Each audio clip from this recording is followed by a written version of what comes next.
Hello students, how are you? I hope you will be fine and fit at home. Today student, we will read chapter Fire Friend and Foe from your Honeycomb book. Fire, friend and foe. What is the meaning of foe? Foe means enemy. It means जो fire है वो हमारी friend भी है और enemy भी है. किस तरीके से? Fire is both useful and dangerous. You know that fire हमारे लिए यूज़फुल भी है और डेंजरस भी है. What is fire? How did we discover it? How do we control it? तो इन सभी क्वेश्चंस का आंसर हमें इस लेसन में मिलेगा. चलिए स्टार्ट करते हैं. Fire, friend and foe. Early man didn't know what fire was, but he must have seen the damage it could cause. Early man, it means those person who lived at very ancient time. जो early man थे वो नहीं जानते थे fire का use क्या था और उन्होंने देखा था फायर की वजह से जो डैमेज हुए थे, जो डैमेज होते थे वो देख सकते थे, but they didn't know what fire was. He must have watched lightning and volcanoes long before he began to use fire himself. उन्हें फायर का यूज़ भी नहीं पता था, लेकिन उन्होंने देखा था लाइटनिंग और वॉल्केनोज से जो निकलने वाली फायर होती है, बट वो उसका यूज़ नहीं जानते थे. Fire was powerful and dangerous and he was frightened. जो अर्ली मैन था, जो फायर था, बहुत पावरफुल और डेंजरस था और वो उससे फ्राइटेंड था. इट मीन्स स्केयर्ड था, डरता था. Fire may have puzzled early man but we now know that fire is the result of a chemical reaction.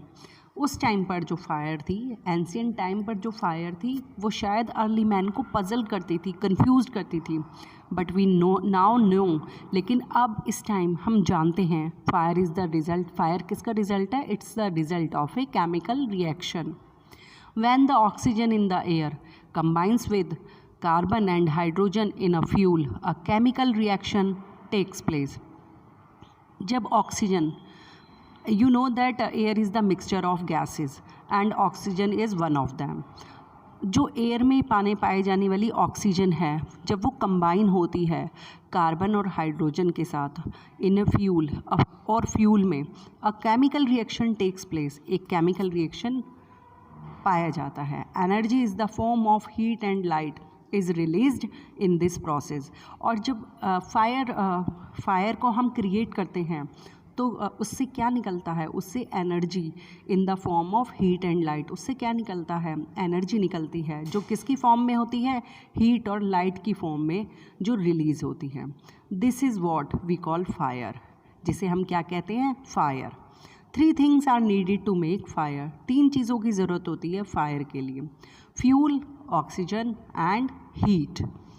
Would, coal, cooking gas and petrol are some examples of fuel. If someone asks to you what are the examples of fuel, then you can say that wood, coal, cooking gas and petrol are some examples of fuel. Oxygen comes from the air. Oxygen हमें कहाँ से मिलती है? Air से. That's why when you blow on smoldering paper, it often bursts into flame. That's why, इसी वजह से जब आप ब्लो करते हैं स्मॉल्डरिंग पेपर को, smouldering paper it means burning slowly without flame. ये जो स्मॉल्डरिंग पेपर होता है वो बिना फ्लेम के ही बर्न होता है. It often burst into flame. ये अक्सर क्या होता है? ये फ्लेम में बस्ट हो जाता है. The third thing needed to make the fire is heat. और जो थर्ड थिंग है वो क्या चीज़ है? Heat. Without heat you can not blow fire. Fuel and oxygen do not make fire by themselves. Fuel और ऑक्सीजन अपने आप में फायर नहीं क्रिएट कर सकते. आप बताइए, आप वुड जो है, वुड आप क्या है? It's example of fuel. और अगर आप वुड को और oxygen, you know that oxygen is present in the air. अगर आप उसे ओपनली रख देते हैं, क्या वुड अपने आप फायर क्रिएट करेगी? नहीं करेगी. उसे क्रिएट करने के लिए।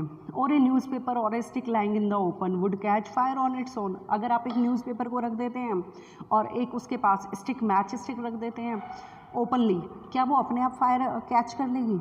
नहीं। To burn a piece of paper और would we heat it before it catches fire. किसी भी पेपर के लिए, पेपर में आग जलाने के लिए आपको किसकी ज़रूरत होती है? हीट करने की ज़रूरत होती है उसे।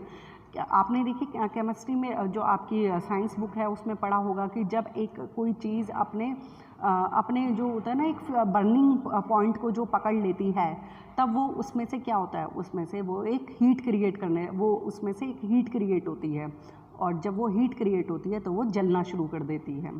We generally do it with a lighted match. और हम हीट कैसे क्रिएट करते हैं? लाइटेड मैच से। Every fuel has a particular temperature at which it begins to burn.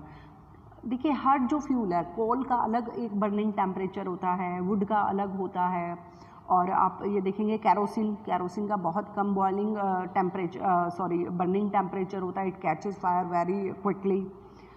तो हर फ्यूल का क्या होता है, एक टेम्परेचर पॉइंट जो होता है वो अलग अलग होता है, जिसमें वो स्टार्ट कर देता है बर्न करना। This temperature is called the flash point. और इस टेम्परेचर को हम क्या कहते हैं? फ्लैश पॉइंट और Kindling temperature of the fuel, और या फिर क्या कहते हैं? किंडलिंग टेम्परेचर, जिस पर कोई भी फ्यूल जो होता है वो जलना शुरू कर देता है।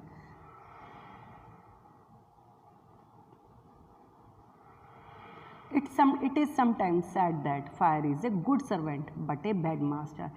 That's why it is called that fire is a good servant. जो fire है, as a servant it works very well, but as a master it really harmful. It only means that fire is very useful as long as it is kept under control. It means servant जो होता है वो किसके suggestion से, किसके observation में काम करता है? आपकी कंट्रोल में काम करता है। लेकिन जो मास्टर होता है वो अपनी विलिंगली वर्क करता है, इसलिए फायर को कहा गया है वो गुड सर्वेंट है। It means if you will keep it in your control it will behave very in well manner. It means जब आप उसे अपने कंट्रोल में रखेंगे तो वो बहुत अच्छे से वर्क करती है, बट आप उस पर कंट्रोल छोड़ देंगे तो it can be harmful. For instance we use it to cook our food. For example, जैसे हम इसका यूज़ करते हैं फूड को कुक करने में।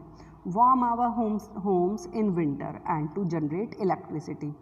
जब ठंड होती है बहुत ज़्यादा, अपने घर को गर्म करने में, आपने देखा होगा घर में बहुत सी अंगीठियाँ भी जलाई जाती हैं अपने घर को गर्म करने के लिए। And to generate electricity, electricity को भी प्रोड्यूस करने में इसका यूज़ किया जाता है। But on the other hand it fire gets out of control, it can be very dangerous. You know that अगर फायर जो होती है उसे हम आउट ऑफ कंट्रोल कर देते हैं, मतलब अपने कंट्रोल से छोड़ देते हैं, तो वो क्या हो सकती है? It can be very dangerous. Each year thousands of homes and shops are damaged by fire. आप न्यूज़ में भी सुनते होंगे, हर साल क्या होता है, each year thousands of homes and shops हैं वो डैमेज हो जाती हैं फायर की वजह से। Vast areas of forest are also destroyed and hundreds of people are killed और इंजर्ड। जो बहुत बड़ा एरिया होता है ना फॉरेस्ट का, वो भी डिस्ट्रॉय हो जाता है फायर की वजह से। आप ये देखिए, जंगल में तो जब आग लगती है वो 10-10 दिन तक जलती रहती है, and hundreds of people are killed, और जिसकी वजह से बहुत सारे लोग भी मर जाते हैं और इंजर्ड हो जाते हैं। Just as 3 things are needed to start a fire, there are 3 main ways in which a fire can be put out. जिस तरीके से हमें 3 चीज़ों की ज़रूरत होती है, I told you that 3 things are needed to start a fire as same as we need 3 things to put out a fire. It means हमें 3 चीज़ों की ज़रूरत होती है फायर को जलाने के लिए। उसी तरीके से हमारे पास 3 वेज होते हैं जिसमें हम फायर को पुट आउट कर सकते हैं, बंद कर सकते हैं। In each one of the 3 things needed for burning is taken away. और उसमें हम क्या कर सकते हैं, इन तीनों चीज़ों में से किसी भी एक चीज़ को हम वहाँ से अगर रिमूव कर देते हैं तो हमारी जो आग होती है जलनी वो बंद हो जाती है। स्टूडेंट्स, वो 3 वेज़ क्या हैं जिनसे हम फायर को पुट आउट कर सकते हैं? वो किस तरीके से हम 3 चीज़ों के हटाकर वहाँ से फायर को पुट आउट करेंगे, ये मैं आपको अपनी नेक्स्ट वीडियो में बताऊँगी। Okay students, have a nice day.